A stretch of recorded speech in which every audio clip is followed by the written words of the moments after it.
ఏదైతే ఈ palm oil కొత్తగా పెట్టుకునే రైతులు ఎవరైతే ఉన్నారో 5 సంవత్సరాల వరకు పంట చేతికి రాదు. మరి ప్రభుత్వం ఈ రైతులు ఎవరైతే ఫామ్ ఆయిల్ పెట్టుకోవడానికి ముందుకు వస్తారో ఆ 5 సంవత్సరాల వరకు మరి వారికి జీవనోపాధి కల్పించడానికి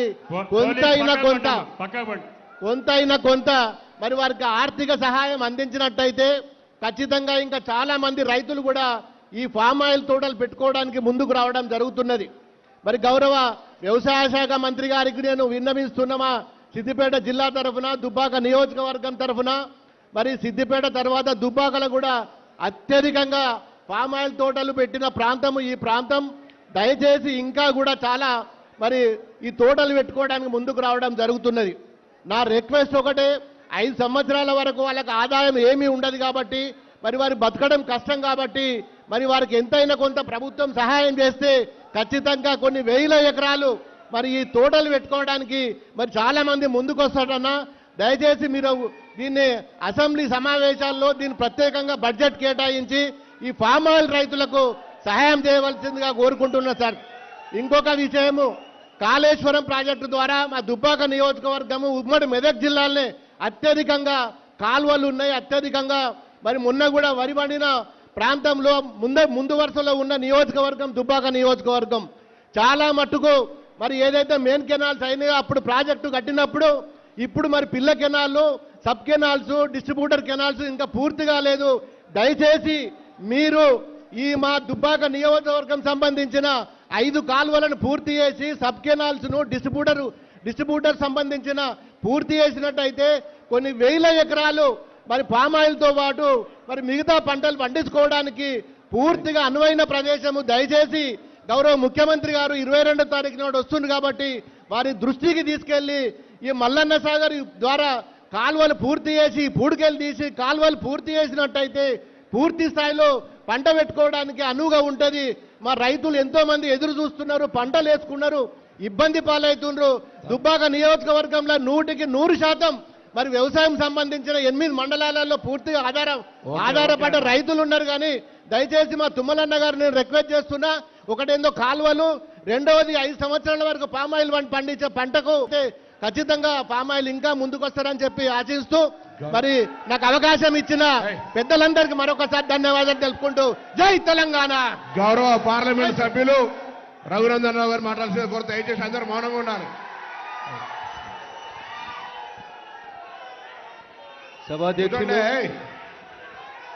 సభాధ్యక్షులు గౌరవనీయులు తుమ్మల నాగేశ్వరరావు గారు, స్థానిక శాసనసభ్యులు గౌరవనీయులు హరీష్ రావు గారు, నేటి ఈ కార్యక్రమానికి ముఖ్య అతిథులుగా విచ్చేసిన పెద్దలు గౌరవనీయులు శాసన మండలి చైర్మన్ గుత్తా సుఖేందర్ రెడ్డి గారు, గౌరవనీయులు శాసనసభ స్పీకర్ పెద్దలు గడ్డం ప్రసాద్ కుమార్ గారు, గౌరవనీయులు మంత్రివర్యులు పొన్నం ప్రభాకర్ గారు, గౌరవ మంత్రివర్యులు పెద్దలు శ్రీహరి ముదిరాజు గారు, దుబ్బాక శాసనసభ్యులు కొత్త ప్రభాకర్ రెడ్డి గారు, శాసన మండలి సభ్యులు గౌరవనీయులు యాదవ్ రెడ్డి గారు, దేశపతి శ్రీనివాస్ గారు, ఆయిల్ఫెడ్ చైర్మన్ మిత్రులు నర్రా జంగారెడ్డి గారు, ఆయిల్ఫెడ్ అధికారులు, జిల్లా కలెక్టర్ గారు, వేదిక మీద ఉన్నటువంటి జిల్లా ఆయిల్ఫెడ్ ఇన్ఛార్జ్ ఇతర అధికారులు, ముఖ్యంగా తెలుగు నూతన సంవత్సరం సందర్భంగా ఈరోజు ఈ కార్యక్రమాన్ని ఏర్పాటు చేసి ఇనిషియేట్ తీసుకొని ఇంతమంది రైతన్నల్ని ఒక సమావేశ మందిరానికి తీసుకొచ్చినటువంటి వ్యవసాయ శాఖ మంత్రివర్యులు గౌరవనీయులు తుమ్మల నాగేశ్వరరావు గారికి మరొకసారి కృతజ్ఞతాభివందనాలు తెలియజేస్తూ సమావేశంలో పాలు పంచుకుంటున్నటువంటి రైతన్నలందరికీ కూడా తెలుగు నూతన సంవత్సరం సందర్భంగా శుభాకాంక్షలు, అభినందనలు తెలియజేస్తా ఉన్నాను.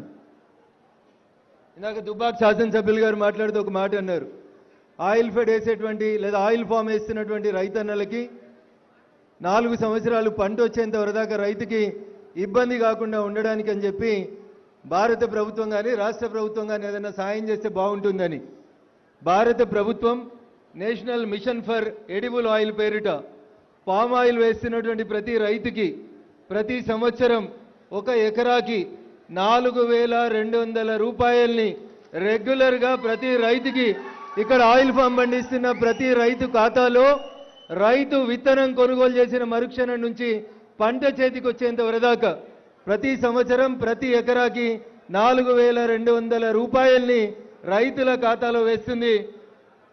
పడకపోతే అది మీ తప్పది. మీ జిల్లా ఇన్ఛార్జిగా పనిచేస్తున్నటువంటి ఆయిల్ ఫెడ్ అధికారి తప్పు. ఆయిల్ ఫెడ్ అధికారి సిద్దిపేట ఇన్ఛార్జి గారు ఎవరైనా ఉంటే దయచేసి జిల్లా కలెక్టర్ గారు కొంతమంది రైతన్నలకి 4,200 రూపాయలు పర్ ఎకర్ రాలేదంట. ఆ వివరాలు సేకరించి 22వ తారీఖు రోజు ముఖ్యమంత్రి వచ్చేసరికి ప్రతి రైతుకి ఏ రోజు ఏ తారీఖున ఎన్ని డబ్బులు పడ్డాయనేది స్టేజ్ మీద మీరు చదివి చెప్పాల్సిందిగా నేను ఈ సందర్భంగా విజ్ఞప్తి చేస్తా ఉన్నాను. ఎందుకంటే తెలంగాణలో ఆయిల్ ఫెడ్ అనేటువంటిది సంస్థ గత 5 సంవత్సరాల నుంచి చాలా గొప్పగా పనిచేసి డబ్బులు లేకుండా ఇబ్బందులలో ఉన్నటువంటి స్థితులలోంచి ఈరోజు సుమారు 200 కోట్ల రూపాయల్ని బ్యాంకులలో ఫిక్స్డ్ డిపాజిట్ నిధుల్ని పెట్టుకునేంత గొప్పగా ఆయిల్ ఫెడ్ సంస్థ ఎదిగింది. దీనికి కారణం భారత ప్రభుత్వం 2004 నుంచి 2014 వరకు ఎడిబుల్ ఆయిల్స్ని ఇతర దేశాల నుంచి సుమారు 9 మిలియన్ టన్నుల వరకు ఎడిబుల్ ఆయిల్స్ని దిగుమతి చేసుకునేటువంటి పరిస్థితి ఉంటే భారత ప్రభుత్వం 2014 తర్వాత పామ్ ఆయిల్ మీద పెంచినటువంటి సబ్సిడీ, రైతన్నలకు ఇస్తున్నటువంటి ప్రోత్సాహం, నేను ఇందాక చెప్పిన 4,200 పర్ ఎకర్ రైతన్నకు ఇస్తున్నటువంటి విధానం పట్ల రైతన్నలు ఆకర్షితులైనరు. దేశం మొత్తం సుమారు 15 లక్షల ఎకరాల లోపల ఈ పంట సాగు అవుతా ఉంటే అందులోపల మన తెలంగాణ మిగతా రాష్ట్రాలతో పోటీపడి ఎక్కువ శాతం పామాయిల్ దిగుమతికి పామాయిల్ను పండించేటువంటి దిశగా అడుగులేస్తున్నందుకు తెలంగాణ రైతాంగానికి ఈ ఉగాది పర్వదినం సందర్భంగా నేను శుభాకాంక్షలు, అభినందనలు తెలియజేస్తా ఉన్నాను.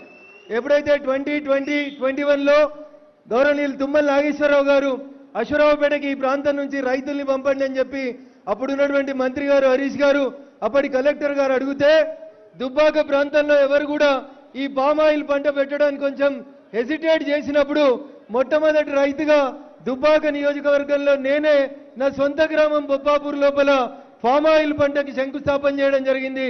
దాదాపు 3,000 ఎకరాలు సిద్దిపేట నియోజకవర్గం తర్వాత ఈరోజు సిద్దిపేట జిల్లాలో 3 నుంచి 3,500 ఎకరాల వరకు రైతులు పామాయిల్ పంట పండిస్తా ఉన్నారంటే ఆ రోజు ఖమ్మంకి బస్సులు కట్టి అశ్వరావుపేటకు బస్సులు కట్టి రైతుల్ని తీసుకుపోయి పామాయిల్ గురించి పదే పదే ఎక్స్ప్లెయిన్ చేయడం వల్ల ఈ ప్రాంతాల్లో ఉన్నటువంటి కోతుల బాధ తప్పించుకోవడానికో ఇతర అడవి పందులు లాంటి సమస్యల నుంచి బయటపడడానికో రైతన్నలు పామాయిల్ వైపు అడుగులు వేయడం జరిగింది.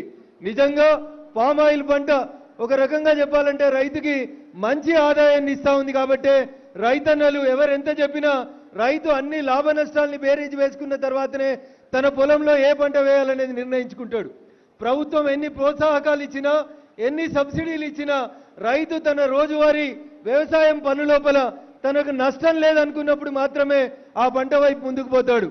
పండించిన పంటని పొలం దగ్గర నుంచి ట్రాన్స్పోర్ట్ చేసే బాధ్యతను కూడా ప్రభుత్వం తీసుకొని ట్రాన్స్పోర్ట్ ఖర్చులు కూడా ప్రభుత్వమే ఇస్తుంది. కాబట్టి రైతన్నకి మార్కెట్ పోవాలి, ఆరవేయాలి, వాన పడ్డది, రాళ్ళు పడ్డాయి, ఆగమైపోయినామనేటువంటి బాధ లేకుండా ప్రశాంతంగా రైతు 365 రోజులు ప్రశాంతంగా ఉండాలి అంటే ఫామ్ ఆయిల్ వైపు మనందరం కూడా నడవాలని చెప్పి మీ అందరినీ కూడా కోరుకుంటూ ఆ దిశగా గత ప్రభుత్వం ప్రస్తుత ప్రభుత్వం చేస్తున్నటువంటి పనిని అభినందిస్తూ ఎద్దేడిసిన వ్యవసాయం రైతేడిసిన రాజ్యం బాగుపడదు. కాబట్టి రైతన్నల సంక్షేమం కోసం మీరు మేము అందరం భారత ప్రభుత్వం ఇస్తున్నటువంటి సబ్సిడీలు ప్రోత్సాహకాలను తీసుకొని ముందుకెళ్లాలని, ఫామ్ ఆయిల్ సాగు దిశగా మనందరి అడుగులు పడాలని మీకందరికీ మరొకసారి ఉగాది పర్వదినం సందర్భంగా శుభాకాంక్షలు, అభినందనలు తెలియజేస్తూ సెలవు తీసుకుంటా ఉన్నాను. జై జవాన్, జై కిసాన్.